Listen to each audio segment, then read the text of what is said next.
신바람 사연 아파트. 오늘의 사연 시작하겠습니다. 안녕하세요. 얼마 전에 시댁에 한번 난리가 있었어요. 난데없이 시부모님 갑작스런 호출에 남편하고 부랴부랴 시댁에 다녀왔는데 도착해보니 집안 분위기가 말도 아니었고 웬 젊은 총각이 두 분 앞에 무릎을 꿇고 빌고 있더라고요. 신우는 옆에서 눈물 콧물 쏟으면서 울고 있었고요. 이게 무슨 상황인가 감도 안 잡혔는데 알고 보니 신우가 아주 대형 사고를 쳐버린 거예요. 속도 위반도 이런 속도 위반이 따로 없었죠. 우리 신우, 올해 나이 23으로 제 남편하고는 10살 차이, 그렇게 남들보다 느릿느릿 늦둥이로 태어났는데 늦게 태어난 만큼 과속을 즐기는 성격이었나 봐요. 아무튼 그나마 제가 듣기에 다행이라 생각했던 점은 그 남자가 군대를 다녀왔다는 사실이었죠. 적어도 신우 절해놓고 군대로 도망가지는 않겠구나 싶었거든요. 사실 이렇게 일이 꼬인 거 두 사람은 진작에 어떤 상황인지 알고 있었는데 보아하니 신우가 시부모님한테 혼날까봐 무섭다고 이야기하는 걸 계속 숨기면서 피해왔었나 봐요. 그런데 시간이 지나면서 배가 불러오니 더 이상 숨길 수 없는 지경에 이르렀던 거고요. 차라리 미리 말했다면 상황이 이렇게 되기 전에 손을 쓸 수 있었겠지만 그렇게 하기는 꿈도 못 꿀 만큼 시간이 지나버렸다는 게 오히려 두 사람한테는 독이 되었던 겁니다. 시댁이 난리가 난 상황인 건 알겠는데 솔직히 거기에 저희가 있어야 할 이유가 뭔가 싶긴 했습니다. 저희가 그 자리에 있는다고 뭐 해줄 수 있는 게 있던 건 아니니까요. 그냥 혹시나 머릿수라도 더 많으면 그 총각이 위압감이라도 더 느끼지 않겠나 싶어서 부른 거구나 싶었죠. 아니나 다를까 그 젊은 총각이 싹싹 비는데도 불구하고 시부모님이 엄청 호통을 치기 시작했어요. 우리가 이 결혼을 허락할 줄 알고 찾아온 거냐며 염치가 있네 없네 떠드시는데 솔직히 제 생각에는 그렇게 아무 결정권도 없는 총각만 닥달할 게 아니고 하루라도 빨리 그쪽 부모님 같이 해서 이야기 나누는 자리를 만드는 게 어떤가 싶었어요. 그래야 두 사람 어떻게 할지 이야기도 나누고 결혼을 시킨다면 하루가 아쉬운 상황이니만큼 결혼식 날짜부터 잡는 것이 더 나아 보였거든요. 솔직히 그렇잖아요. 결혼 안 시켜봐야 신우만 손해지 남자는 딱히 손해볼 게 없는 상황이니까 말이죠. 거기에 그 총각이 저한테까지 진심이 느껴질 만큼 두 분께 죄송하다 사죄하면서 꼭 따님, 그러니까 신우를 책임지고 평생을 행복하게 해주겠다 하고 있는데 내가 이 결혼을 허락해주겠냐, 내 눈에 흙이 들어가도 결혼만큼은 안 된다며 호통만 치면서 반대하실 게 아니고 신우를 생각해서라도 그쪽 집 부모님부터 모셔오라고 한 다음에 어른들끼리 이후 문제를 논의하는 게 맞다 싶었습니다. 하지만 끝까지 시부모님은 염치도 없는 게 어딜 찾아와서 빌고 있냐며 그렇게 싹싹 빈다고 니놈이 망쳐놓은 우리 딸아이 인생이 제자리로 돌아오겠냐며 끝까지 호통을 치면서 성질만 부리셨어요. 결국 끝까지 시부모님 마음을 돌리지 못하고 결혼 허락을 받아내지 못한 그 젊은 친구가 죄송하단 말만 반복하다가 혼나기만 더럽게 혼나고 별 소득도 없이 그렇게 집으로 돌아가고 말았죠. 그 젊은 총각이 나가니 화살이 신우한테로 돌아가서 이번에는 신우를 쥐잡듯 닥달하기 시작했어요. 그쯤 되니 진짜 저희는 이 자리에 왜 불렀나 싶더라고요. 그렇게 혼내기만 할 게 아니고 현실적으로 문제를 해결해야 하는 거 아닌가. 내가 나서서라도 시어머니한테 한마디 조언이라도 해야 하는 거 아닌가 하는 생각이 들던 찰나에 그 총각이 자기 부모님을 모시고 시댁으로 돌아왔어요. 가보겠다 말하고 집에서 나간 지 시간이 얼마 안 된 걸로 봐서 그쪽 집 부모님이 애초에 처음부터 시댁 근처에 와서 대기하고 계셨던 것 같더군요. 남자 쪽 부모님은 저희 시부모님하고는 다르게 이 상황을 현실적으로 해결하기를 바라시더라고요. 제가 생각했던 가장 이상적인 해결 방법이기도 했고 양가 어른들이 싸움판을 벌이는 게 아니라 한쪽이라도 정상적인 생각을 하고 있는 게 다행이다 싶었습니다. 당장 화가 나시는 건 이해한다고 하면서도 그래도 따님과 뱃속의 아이 생각하면 혼만 낼 게 아니고 하루라도 빨리 둘이 결혼부터 시키는 게 맞지 않겠냐는 이야기를 먼저 꺼내오셨어요. 그런데 시부모님은 두 분께 당신들은 뭘 잘했다고 우리를 가르치려 드냐며 역정만 더 내셨죠. 솔직히 따지고 보면 남자가 혼자 만든다고 만들어지는 것도 아니고 신우도 일조를 했으니 결과물이 나온 거 아니겠나요? 그런데도 자꾸만 큰 소리로 호통만 치고 있는 걸 보고 있자니 괜히 제3자나 마찬가지인 제가 다 조마조마하더라고요. 저러다 저 남자 부모님이 됐다고 그럼 양육비나 늦지 않게 보내면 되는 거냐고 하고 나올까 봐요. 그래도 두 분이 끝까지 점잖은 태도로 시부모님께 사과드리면서 그렇다고 이미 이렇게 시간이 지났는데 어떻게 병원으로 보낼 수도 없는 노릇 아니겠냐고 현실적으로 일을 헤쳐나가자는 제안을 해오셨어요. 시부모님이 애들 학교도 졸업 못하고 머리에 피도 안 마른 거 결혼만 시킨다고 되겠냐고 계속 역정을 부리시는데 그쪽 집에서 정말 생각지도 못한 제안을 해왔습니다. 그 남자 쪽 아버님이 사업을 하나 하고 계신답니다. 정확하게 회사 규모가 얼마나 되고 그런 건 말을 안 했지만 대충 말하는 투를 들어보니 여유가 좀 있는 것처럼 보였어요. 제안한 조건도 파격적이었습니다. 당장 아들을 회사에 취직시키는 건 주변 사람들 눈도 있고 해서 안 될 것 같다고. 하지만 인맥을 총동원해서 자기 앞가림 할 수 있는 직장을 구하도록 만들겠다고요. 그리고 신우는 책임지고 당신들 회사에 취직을 시켜서 일을 할 수 있게 도와주겠답니다. 이야기 들어보니 아들한테 회사를 물려주겠다고 하는 소리나 마찬가지였어요. 당장 23밖에 안 된 아들을 회사에 입사시키면 다른 직원들 눈치도 있고 해서 그렇게는 못할 것 같고 같은 업종에 있는 회사의 낙하산으로라도 취직시켜서 경력 쌓게 만들고 직원들이 인정할 수 있을 것 같은 시점에 당신 회사로 불러들여서 일을 가르쳐 주겠노라고요. 팔은 안으로 굽는다지만 신우가 남편 동생이지 제 동생은 아니기 때문에 솔직하게 말씀드릴 수가 있는 게 솔직히 신우한테는 대박이나 마찬가지였어요. 신우가 뭐 얼굴 좀 이쁘장한 거 말고는 별 볼 일 없거든요. 그런데 어차피 이렇게 된 거 23살 나이에 애엄마 되는 건 신우 청춘을 생각하면 안타깝지만 몇 년만 고생하면 사장 사모님 소리 들으면서 호강하며 살 수 있을 것 같은데 그리고 남자친구도 보아하니 사고는 쳤을지언정 끝까지 신우 책임지겠다 하고 시부모님께 사과드리고 있는 모습만 봐도 정신머리 하나는 제대로 박혀있는 친구처럼 보였거든요. 어디 길거리에서 칠렐레 팔렐레 하고 다니는 양아치 한량들보다야 훨씬 괜찮은 사람처럼 보였고 저부터가 시어머니한테 딴 생각하지 마시고 무조건 저 남자 잡아서 신우 시집 보내시라 조언을 해주고 싶은 지경이었어요. 처음에는 뱃속에 아이고 뭐고 신우는 머리 깎아서 내쫓아버리고 내 딸 앞길 망친 이 녀석은 평생을 두고 저주하겠다는 식으로 억지 부리면서 큰소리치던 시부모님도 막상 그쪽 집에서 신우 직장도 만들어주고 아들도 미래의 사장이 될 수 있게 그 밑바탕을 마련해주겠다는 제안을 듣고 나니 생각이 달라지셨나 보더라고요. 그러더니 누가 봐도 너무 속이 보이는 행동을 하기 시작했어요. 애들이 일자리만 생긴다고 해서 다 되는 거냐고 하면서 결혼하고 곧바로 애도 태어나는데 애 키우려면 둘이서 살 집도 필요하고 차도 필요하고 그런 거 아니겠냐는 말을 꺼내더라고요.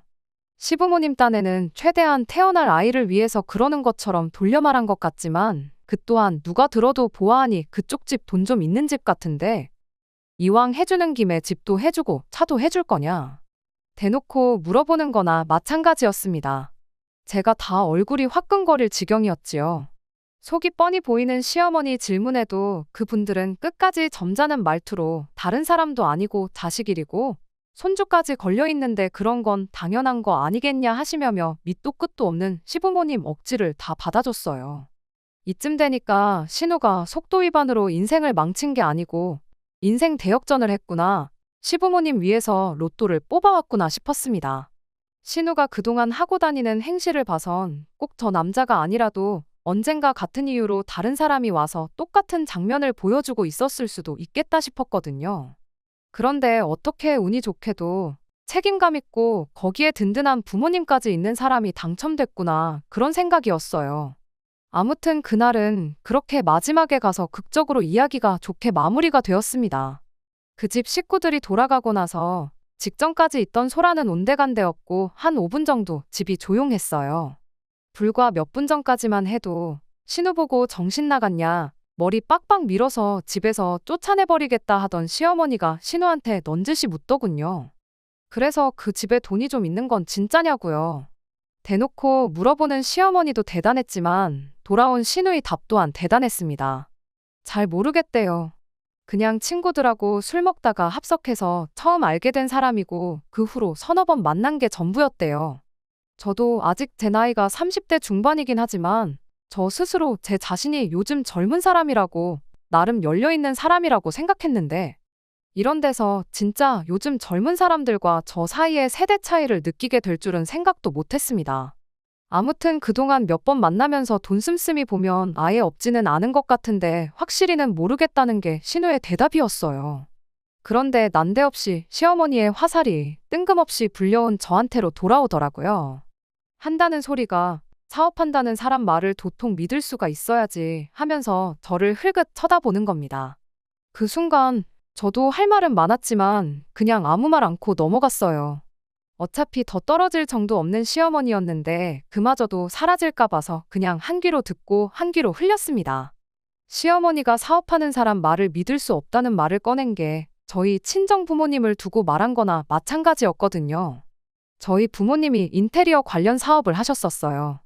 남편은 저희 부모님 때문에 처음 만나게 되었고요. 남편이 어쩌다 보니 저희 부모님 밑에서 아르바이트를 했는데 그때 저희 부모님이 남편을 엄청 좋게 보셨었어요. 그리고 요즘 저렇게 건실한 청년을 본 적이 없으시다며 남편을 소개시켜 주셨고요. 실제로 남편은 가진 건 없을지라도 사람이 참 좋았고 그게 인연이 닿아 결혼까지 하게 되었습니다. 결혼한 지는 벌써 5년이 되었어요. 저희가 20대 젊은 나이로 결혼을 하게 된 것도 다 이유가 있어요. 신우처럼 속도 위반으로 결혼한 건 아닙니다. 원래 저희 결혼하면서 친정 부모님이 당시 금전적인 여유가 되셔서 저희 신혼집도 마련해 주시기로 했고 내친 김에 남편도 후계자로 키워서 사업을 물려줘야겠다는 게 원래 계획이었거든요. 그런데 저희 결혼식 올린 직후부터 갑자기 아버지 사업이 원치 않은 방향으로 흘러가다가 결국 문을 닫게 되었어요. 살던 집이며 타고 다니던 자동차부터 해서 집에서 쓰던 숟가락까지 싹 다 정리해서 빚을 갚으셨고 그렇게 모든 걸 정리하고 고향으로 내려가시게 되었습니다. 그래도 저희 해준 신혼집만큼은 건드리시지 않았어요. 그거 정리했다면 고향으로 가시는 게 아니고 여기서 재기에 도전해 보실 수도 있었을 텐데 자식한테 줬던 걸 다시 가져갈 수는 없다며 거기까지는 하지 않으셨지요. 얼마 남아있지 않았던 대출은 제가 벌어서 제가 갚고 있고요. 바쁘게 사느라 그래도 아직 저랑 남편 사이에는 아이가 없고요. 그런데 이렇게 23 신우가 먼저 시부모님께 손주를 안겨드리게 될 줄은 생각도 못했네요. 아무튼 그렇게 저희 부모님 사업이 문을 닫게 되면서 남편을 후계자로 키운다는 말도 자연스럽게 없어지게 되었고 덕분에 저희 부모님 믿고 취직 안 하고 있던 남편이 새 직장을 구한다고 한동안 고생을 했었네요. 그리고 시부모님은 그 일을 가지고 마음에 두고 있던 거였어요.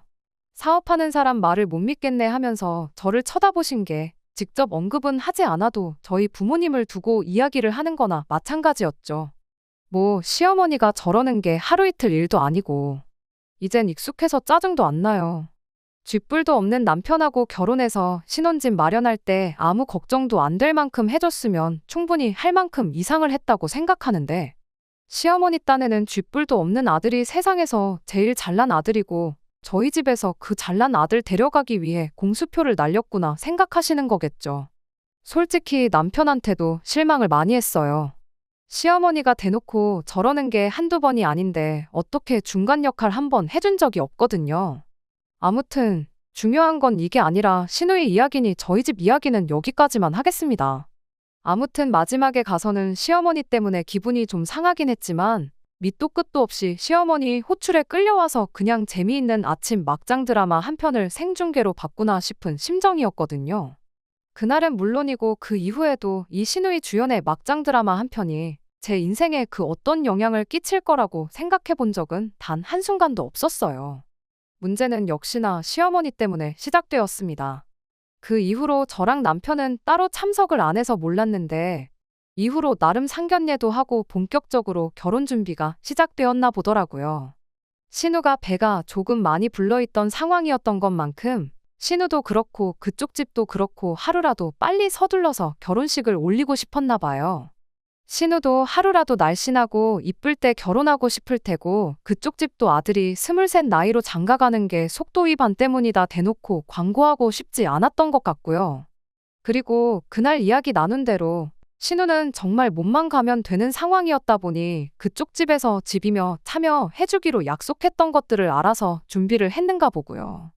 그런데 막상 해주기로 했던 것들이 시어머니 딴에는 썽에 차지 않았던 게 문제였습니다.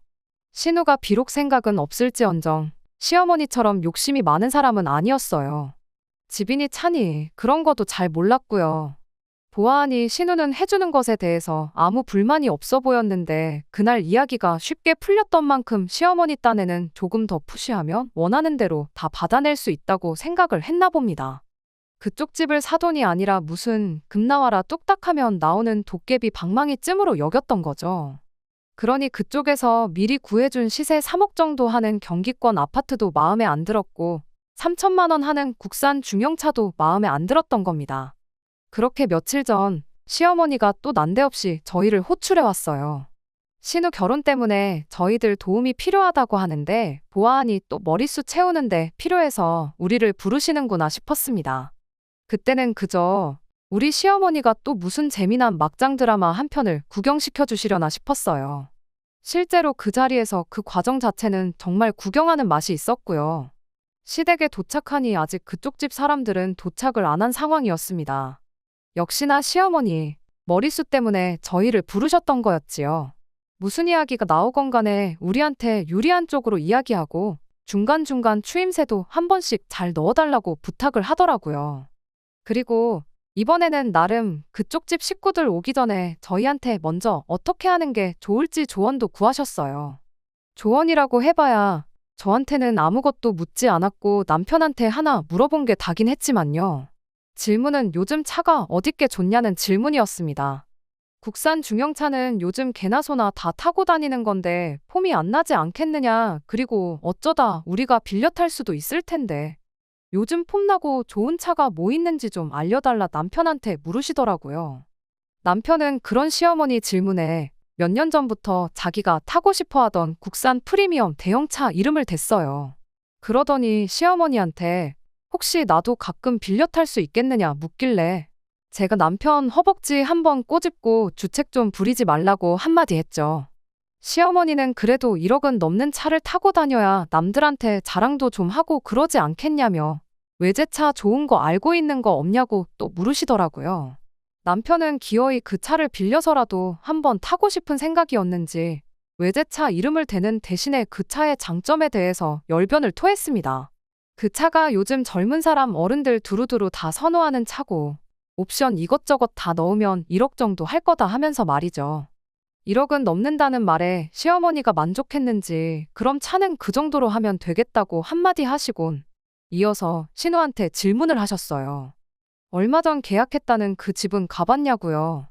신우는 가봤는데 지은 지 몇 년 안 돼서 깨끗하고 평수는 좀 작기는 한데 단지에 바로 학교며 유치원이며 다 붙어 있어서 좋아는 보이더라 대답을 했습니다. 제가 보기에는 신우가 나름 만족해하는 것 같은데 시어머니가 신우한테 사람이 그렇게 쉽게 만족하면 안 된다. 욕심이 있어야지 발전이 있는 법이라며 신우한테 인생의 교훈을 전수해주고 있었어요. 보아하니 해준다는 집도 차도 마음에 안 드니 더 좋은 걸로 해주시라 요구하시려는 것처럼 보였습니다. 저희를 부른 것도 이런 식으로 협상을 하는 자리에선 내 편이 많아야 유리하게 흘러가지 않겠나 생각하셨던 것 같아요. 그러니 옆에서 추임새 좀 넣어봐라 그런 부탁을 하셨던 걸 테고요. 그러던 중 남자 쪽 식구들이 시댁에 도착을 했습니다. 무슨 일로 이렇게 온 가족을 보자고 하시냐 하는 걸 보니 앞으로 펼쳐질 이야기는 모른 채 영문도 모르고 만나자고 해서 나오신 것 같아 보였어요. 아니나 다를까 시어머니가 대본의 본론부터 꺼내시더군요. 사돈은 태어날 손주가 별로 이쁘지 않으신 것 같다면서 말이죠. 그쪽 집 분들 표정을 보니 시어머니가 어떻게 나오시려는지 대충 감은 잡은 듯 보였습니다. 사업하시는 분들이라는데 그 정도 눈치는 당연히 있으셨겠죠. 누가 봐도 시어머니가 뭘 더 요구할 것처럼 보였으니 말입니다. 대번에 그게 무슨 말씀이시냐고. 애들 결혼하는데 집도 해주고 차도 해주고 결혼 비용도 전부 다 해주고 방금까지만 해도 계약해놓은 집에 살림살이 채워넣을 거 보고 계셨다며 이만큼을 해주는데도 왜 그런 생각을 하시냐고 시어머니가 다른 말을 못 꺼내도록 선수를 치면서 대답을 해오셨어요. 시어머니도 그쪽에서 이렇게 나올 줄 어느 정도 예상은 하고 계셨는지 이미 대비를 다 하고 있었다는 투로 자연스럽게 질문을 이어갔습니다. 요즘 같은 저출산 시대에 이렇게 애부터 낳고 결혼하는 애들이 또 어디 있겠냐. 애들이 나이도 어리고 그만큼 앞으로 셋넷은 더 낳을 수 있는데 집도 너무 좁고 차도 너무 작은 거 아니겠냐며 애들이 행복하게 살면서 애국도 할 수 있게 이왕 쓰시는 거 조금만 더 쓰시는 게 어떻냐고요. 밑도 끝도 없는 말도 안 되는 질문에 그쪽 부모님 안색이 곧바로 어두워지는 게 약간 역시나 올 게 왔구나 하는 표정이었습니다. 시어머니는 당신이 기세를 탔다고 생각했는지 곧바로 질문을 이어가셨죠. 뉴스 보니 요즘 애들이 아주 보통이 아니더라시면서 타고 다니는 차나 집 가지고 등급을 나눈다더라 하는 이야기를 꺼내시는 거예요.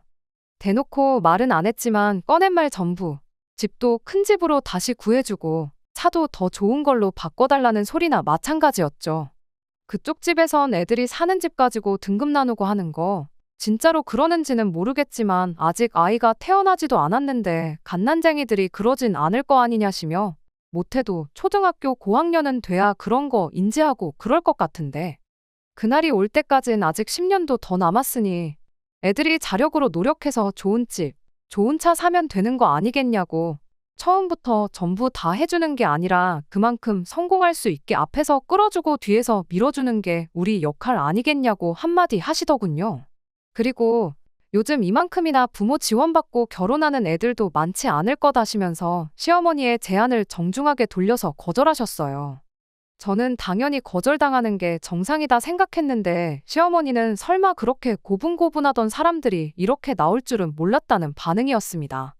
우물쭈물하더니 그래도 두 분 사업하시는 분들이고 돈도 많으신 것 같은데 이왕 쓰는 거 조금 더 쓰면 어떻겠냐고 다른 사람도 아니고 자식들 위해서 쓰는 돈인데 그리 어려운 부탁이 아니지 않느냐고 그 시커먼 속내를 대놓고 꺼내왔어요.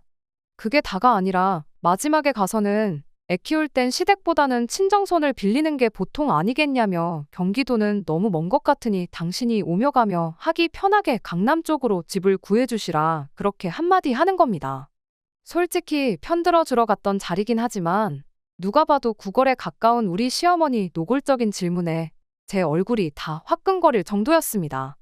아니나 다를까 그쪽 집에서도 아무리 사업을 한다고 한들 집에 20억, 30억 쌓아놓고 사는 사람들이 얼마나 되겠느냐며 난색을 표하셨죠. 말했다시피 이만큼 해주는 집도 거의 없을 거라고 확신한다며 이 이상은 못 해드린다. 이번엔 조금 어투를 강하게 해서 거절을 했습니다. 상식적인 선에서는 거절당하는 게 당연한 상황이긴 하지만 아무튼 시어머니도 꺼내는 말마다 그쪽 집에서 못 해준다. 안 된다 하고 나오니 열이 받았는가 봅니다. 다짜고짜 지난 그날처럼 쩌렁쩌렁 언성을 높이면서 갑자기 역정을 내기 시작했어요. 지금 그쪽 집 아들이 우리 딸 창창한 앞길 막아버렸는데 고작 3억 4억 가지고 쓱싹하려는 거냐고. 당신들 눈에는 우리 딸이 고작 그 정도 값어치밖에 안 하는 것처럼 보이냐며 우리 딸아이 인생값 제대로 치르라고 입에 개거품을 물기 시작했어요. 그때쯤부터는 저도 걱정이 되더라고요. 그쪽 집 부모님이 누가 봐도 불편한 기색을 숨기지 않는 와중에 시어머니는 대체 무슨 믿는 구석이 있길래 계속 저렇게 고자세를 유지하고 큰 소리를 내시는가 싶었어요. 아니나 다를까 그쪽 집에서 결국 폭발을 해버렸습니다. 알겠다고 그럼 원하는 대로 강남에 아파트 하나 얻어주겠다고요. 다만 그냥은 해줄 생각이 없다고 하면서 조건을 걸더라고요. 마침 자식 앞길 이야기 먼저 꺼내시지 않았냐고. 우리 아들도 앞길이 있고 꿈이 있는 아이였다고. 이렇게 갑자기 아이가 생겨서 결혼만 안 했으면 내년쯤 유학 가서 디자이너가 되는 꿈을 이루기 위해 노력할 아이였는데 이렇게 아이 때문에 그 꿈을 접게 되었으니 그 값은 받으셔야겠다는 겁니다. 집은 강남에 20억 하는 아파트로 구해주시겠대요. 대신 그 집에 들어갈 혼수에 애들 타고 다닐 차는 저희 시댁에서 마련해 오라는 겁니다. 혼수도 대충 싸구려를 말하는 게 아니라 보통 과거에 하던 대로 집값의 10% 정도는 해달라고요. 시어머니가 깜짝 놀라서 뭔가 말을 꺼내려고 했는데 시어머니가 입을 열자마자 아직 할 말 다 안 끝났다고 단호하게 말을 자르시더라고요. 그러더니 애가 뭐 여자 혼자 만드는 것도 아니고 피차 책임은 두 사람한테 똑같이 있는 거 아니겠냐고. 강남에 20억 집 해올 테니 혼수로 2억 채워주고 애들 타고 다닐 차 1억 해오시라. 세상 그 누구한테 물어도 절대로 우리한테 더 불공평하지. 그쪽 집에 불공평한 거 하나도 없는 조건이다 하고는 절대 양보할 생각 없으니 더 이상 애들 결혼에 대해서는 아무 말 나오지 않으면 좋겠다고 단호하게 한마디 하시더군요. 이렇게 못하겠거든 그냥 애들 결혼은 없던 일로 하고 양육비로 한 달에 100만 원씩 도의적인 책임만 다하겠다고 그리고 애들한테 쓰려던 돈은 내 아들 유학 보내주고 공부시켜주고 하는 데만 쓸 테니 그렇게 아시라 말하고 이야기 더 나눌 것도 없으니 가보겠다 한마디 하고 폭풍같이 할 말 몰아쳐서 쏟아내고는 이내 돌아가셨어요. 딱 봐도 우리 시부모님 하고 사는 꼴을 보아하니 3억은커녕 당장 3천만 원도 융통하기 힘들어 보이는 게 사이즈가 딱 나왔던 거겠죠. 시어머니는 그쪽 집 사람들 떠나간 현관문만 멀뚱멀뚱 바라보고 계셨고요. 그리고 거기까지는 제가 기대했던 대로 지난번하고는 비교도 안 될 만큼 재미있는 드라마의 한 장면이나 마찬가지였어요. 내색은 안 했지만 속으로 엄청 흥미진진해 하고 있었는데 이번에도 저번처럼 화살이 저한테 돌아왔습니다. 그쪽 생각이 틀린 게 없던 게 당장 시어머니가 그쪽에서 요구하는 3억을 해올 재간은 없었습니다. 어떻게 해야 그 큰 돈을 마련해올 수 있을까 하는 와중에 시어머니가 저를 보더니 니네 집을 팔면 되겠구나 하면서 무슨 엄청난 발견을 한 사람 마냥 신이 나서 저한테 한마디를 하는 거예요. 저한테는 아닌 밤중에 날벼락 같은 소리였죠. 얼마 되도 않는 월급으로 남은 대출 갚는다고 까불지 말고 그냥 이참에 니네 집 정리하고 저희는 시댁에 들어와서 살라는 소리를 아무렇지도 않게 하시는 거예요. 남편도 그게 무슨 말씀이시냐고 시어머니한테 말도 안 되는 소리 하지 마시라 한마디를 했어요. 그랬더니 시어머니가 한다는 말이 계산을 조금만 해보면 절대 손해보는 장사가 아니고 그때가 되면 당신이 어련히 우리도 한몫 챙겨줄 테니 걱정 말라는 소리를 꺼내는 겁니다. 무슨 말인가 했더니 일단 신우 결혼부터 시키자는 소리였어요. 저희 집 팔아가지고 그쪽에서 해오라는 조건 맞춰주는 건 투자라고 생각하라고요. 일단 그렇게 결혼시켜서 5년 뒤에 신우를 이혼시키면 모든 게 해결된다는 겁니다. TV에서 보니까 집에서 애만 키워도 5년 넘게 같이 살면 절반은 재산 분할 받을 수 있는 것 같다더라 하면서요. 그것만 단순 계산해도 3억 넣어놓고 5년 뒤에 10억을 버는 7억짜리 투자라고. 그런 거저먹는 장사가 어디 있냐네요. 거기에 다른 건 몰라도 대한민국 땅에서 강남 집값이 오르면 올랐지 내려갈 일은 없다고. 5년 뒤에 그 집이 25억이 되어 있을지 30억이 되어 있을지 아무도 모르는 거 아니겠냐며 무조건 저희 집을 팔아서라도 신우 결혼부터 시키는 게 이득이라는 겁니다. 그렇게 이혼하고 나면 또 양육비는 양육비대로 뜯어낼 수 있다고 하면서 5년 뒤에 결실을 맺으면 저희 집 한 돈도 돌려주시겠다고 아주 자랑스럽게 이야기하는데 세상에 저는 저희 시어머니가 좋은 분은 아니시라는 걸 알고는 있었지만 이 정도로 구제불능인 줄은 생각도 못했습니다. 당장 1시간도 전까지만 해도 니네 자식이 우리 귀한 딸 앞길 망쳐놓았다니 어쩌니 하면서 입에 거품까지 물어가며 열변을 토하시던 분이 당장 그 귀한 딸 아직 23, 5년 뒤에도 28살밖에 안 되는 딸을 이혼녀 만들어서 장사를 할 생각을 하고 있는 게 어처구니가 없었죠. 옆에서 신우가 시어머니한테 나 이혼할 생각 없는데 왜 그러시냐고 뭐라 하는데 시어머니는 그런 신우 말은 들은 척도 안 하고 네가 평생 어디 가서 그 큰 돈을 벌 수나 있겠냐고 그냥 엄마가 시키는 대로 하라고 신우를 찍어 누르더라고요. 제가 이런 사람들하고 그동안 한 식구라고 명절 때 떡국도 끓여 먹고 했던 게 다 부끄러워지는 겁니다. 시어머니한테 그런 말도 안 되는 계획에는 동참할 생각 없다고 말하고 시댁을 뛰쳐나왔어요. 현관문 밖으로 시어머니가 제 욕을 하는 게 다 들렸는데 그런 거 아랑곳하지 않고 집으로 혼자 돌아왔습니다. 남편은 제가 집에 도착하고 나서 1시간 정도 지나 집에 들어왔는데 시어머니한테 무슨 이야기를 듣고 온 건지 그래도 어머니 말이 아예 일리가 없는 건 아니지 않냐면서 시어머니 편을 들어주네요. 일단 그 3억만 마련해주면 신우 이혼하고 나서 재산 분할 받을 때 최대한 많이 우리 몫을 챙겨주신다고 약속받고 왔다면서 우리 집 시세가 5억 정도 하지 않냐. 신우가 그 5년 채울 동안 우리는 시댁에 들어가 살고 수중에 남은 2억잘 굴리면서 월급은 월급대로 모으면 그때쯤 10억도 만들 수 있지 않겠냐고. 장인어른 사업 그렇게 되고 우리도 앞길이 막힌 거나 마찬가지인데 언제까지 이 집 하나 쥐고 이렇게 살아야겠냐고. 이 상황을 너무 나쁘게만 생각하지 말고 기회라 생각하고 한번 잘 살아보자고 저를 설득하는 거 아니겠나요? 저희 아버지 말 맞다나 건실하다는 거 하나 믿고 쥐뿔도 없는 남편하고 결혼한 건데 그 부모의 그 자식이라고 건실한 게 아니고 그냥 시키는 거 잘하는 꿈도 희망도 없는 사람이란 걸 결혼 생활 5년이 지나고 나서야 알게 되었네요. 남편한테는 미친 소리 하지 말라고 한 번만 더 그 소리 꺼냈다간 내가 그쪽 집 찾아가서 어머님 더러운 계획 다 까발려버리고 아예 결혼부터 못하게 막겠다 말하고 말았습니다. 여태까지 저는 기껏해야 막장 드라마 속 병풍이나 마찬가지인 엑스트라인 줄 알았는데 알고 보니 저도 그 이야기의 주인공 중 하나였다는 게 정말 충격적이네요. 시어머니야, 원래 그런 사람이었으니 그렇다 쳐도 남편까지 이 정도로 개차반인 사람일 줄은 몰랐습니다. 사람 정말 다시 볼 일이고 앞으로 내 인생은 어쩌나 싶네요. 안녕하세요. 일전에 속도 위반한 신호 때문에 사연 보냈던 사람입니다. 이렇게 많은 관심을 받게 될 줄 몰랐고 관심받은 만큼 어떻게 마무리가 되었는지 알려드리는 게 도리인 것 같아 다시 사연을 보내게 되었네요. 알고 보니 남편이 더러운 시어머니 계획에 동참하라고 했던 게 끝이 아니었어요. 제가 거절하고 며칠 지나서 남편이 저한테 이혼 이야기를 꺼내왔거든요.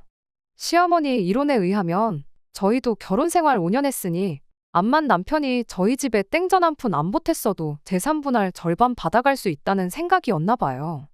대출이 남아있긴 하지만 거의 다 갚아가는 상황에 저희 집 시세가 5억 정도 했으니 계산상 절반 재산 분할 받아가면 2억 5천이란 소리잖아요. 그럼 5천 정도는 시어머니가 어떻게든 마련을 할 수 있다는 생각이었나 봐요. 솔직히 남편이 그 이야기 꺼냈을 때 앞불싸 싶었고 재산 분할 해주기 싫어서라도 신우 이혼시켜서 한몫 챙길 더러운 계획에 동참을 해야 하는 거 아닌가 싶었습니다. 집이라는 인질이 잡혀있으니 그쪽 집에 가서 시어머니 더러운 계획을 떠벌릴 상황도 못 되었던 거고요. 그런데 정말 생각보다 일이 쉽게 해결됐어요. 혹시나 싶어서 변호사 사무실 찾아가 이 상황을 이야기했더니 남편분이 재산 형성에 기여한 바가 하나도 없는 것 같은데 그 경우에는 결혼 생활을 몇 년을 했던 간에 재산 분할을 안 해줘도 된다는 이야기를 들었거든요. 그 이야기는 못 들은 척하고 남편하고 이혼했어요. 재산 분할 합의에 실패하고 전전긍긍하던 시어머니와 남편 표정이 아직도 생생하고 그거 생각하면 속이 다 후련하네요. 시댁에서 로또라도 되지 않는 한 그 돈을 마련할 방법이 없어 보이긴 했지만 혹시 모르는 일이니 그쪽 집 찾아가서 시어머니 더러운 계획을 전부 말해줬습니다. 당연한 이야기겠지만 신우 결혼은 그 길로 물거품이 되었지요. 그 집 아들이 그래도 신우랑 결혼하고 싶은 마음은 진심이라고 그냥 결혼시켜주시면 안 된다고 헛물을 키길래 그동안 병풍처럼 구경만 하던 저도 나서서 그 집 아들을 뜯어말렸어요. 지금 내 꼴 보면 모르겠냐고 당장 신우 뱃속의 아이 생각하면 이게 맞는 것 같겠지만 나중 가면 분명히 후회할 거라고요. 그런데도 끝까지 결혼하겠다고 쇠고집을 부리는데 그쪽 집 부모님이 결혼할 거면 하라고 대신 땡전 한 푼 도와줄 생각 없으니 네 인생은 네가 책임져라 한마디 하더군요. 나중에 그쪽 집에서 연락받고 알게 되었는데 진짜로 그 집 아들이 신우 평생 책임지겠다고 혼자 몸으로 쳐들어가서 결혼시켜달라고 싹싹 빌었답니다. 그런데 시어머니 입장에서는 땡전 한 푼 없이 책임져야 할 입이 하나 더 늘어나는 상황이 달갑지 않았는지 시어머니 선에서 거절당했대요. 결혼할 생각 말고 양육비나 늦지 않게 보내달라고 했다나요. 애아빠가 된다는 책임감에 결혼을 하겠다던 신우 남자친구도 그때 시어머니한테 한번 또 데이고 정신을 차렸는지 이제는 부모님한테 결혼 못하게 뜯어말려줘서 감사하다 말하고 자기 꿈 이루겠다고 지금은 유학 준비 중이랍니다. 남편하고 시댁에도 여지껏 말 안 한 게 하나 있는데 더 숨길 필요 있겠나 싶어서 숙려기간 끝나고 이혼 신고하려고 남편을 다시 만나는 날에 알려줬어요. 남편이 평생을 두고 타고 싶어 하던 그 차를 타고 남편을 만나러 갔습니다. 신차는 출고되기까지 시간이 걸려서 억지로 중고차를 사야 하긴 했지만 아니나 다를까 남편이 그 차를 보고는 두 눈이 휘둥그레지더라고요. 딱 봐도 네가 돈이 어디 있어서 이 차를 타고 나왔냐는 표정이었는데 저희 친정아버지 사업이 망해서 낙향하신 것까진 사실이었어요. 평생을 두고 하신 일이 그쪽 일이다 보니 고향에 내려가셔서 있는 돈 없는 돈 탈탈 털어서 똑같은 사업을 시작하셨고요. 처음에는 조금 헤매셨는데 때마침 코로나 터지면서 리모델링 경기가 엄청 활발했던 때가 있었거든요. 요 근래는 경기도 안 좋고 자재값도 올라서 그때만큼 되는 건 아니지만 그때 이미 벌만큼 버셔서 완전히 재기에 성공하신 상황이었고요. 그리고 그때 아버지가 사위, 그러니까 남편하고 한 약속 지키겠다며 몇 년 더 벌고 서울에서 다시 사업을 시작하겠다고 하셨는데 제가 시어머니 돈 밝히는 성격 보고 그냥 우리 집 먹고 살만해졌다는 거 모르게 하는 게 약이겠구나 싶어서 그러지 말자고, 그리고 두 분 노후만 신경 쓰시라고 했었거든요. 남편에게는 저희 집에 대해서 거짓말을 한 거나 마찬가지였지만 우리 집 망하고 남편이 시어머니 눈치 본다고 처가에 하나도 신경 안 쓰고 대출도 내 돈으로만 갚게 하고 지 돈은 버는 족족 시댁에 퍼다 날랐는데 오히려 그렇게 숨긴 게 지금에 와서는 약이 되었네요. 당신도 그렇고 당신 어머니도 그렇고 황금알을 낳는 거위 배를 가르는 재주만큼은 따라올 사람이 없는 것 같다고 한마디 했는데 그때 정말 속이 얼마나 시원했는지 몰라요. 어떻게든 시댁이나 남편 도움 없이 살아보겠다고 아둥바둥 애 없이 살아온 것도 다행이다 싶네요. 곧 태어날 신우 아이 생각하면 불쌍하긴 하지만 인생사 사필귀정이라고, 거기서 욕심 안 부리고 신우 행복만 바라주셨다면 시어머니한테도 좋은 일이 있었을 거라고 생각해요. 잘못한 사람이 잘못한 만큼 합당한 벌을 받는 거 어찌 보면 당연한 일 아니겠나요? 제발 시어머니나 남편이 그걸 깨닫고 앞으로나마 신우나 신우 아이가 좋은 길로 갈 수 있게 옳은 결정을 내리는 사람이 되면 좋겠네요. 저 또한 이번 일을 교훈 삼아 항상 옳은 길만 걷는 그런 사람이 돼야겠습니다. 끝까지 들어주셔서 감사합니다. 오늘의 사연은 여기까지입니다. 구독과 좋아요, 알람 설정 부탁드리고 더 좋은 사연으로 다시 찾아뵙겠습니다. 감사합니다.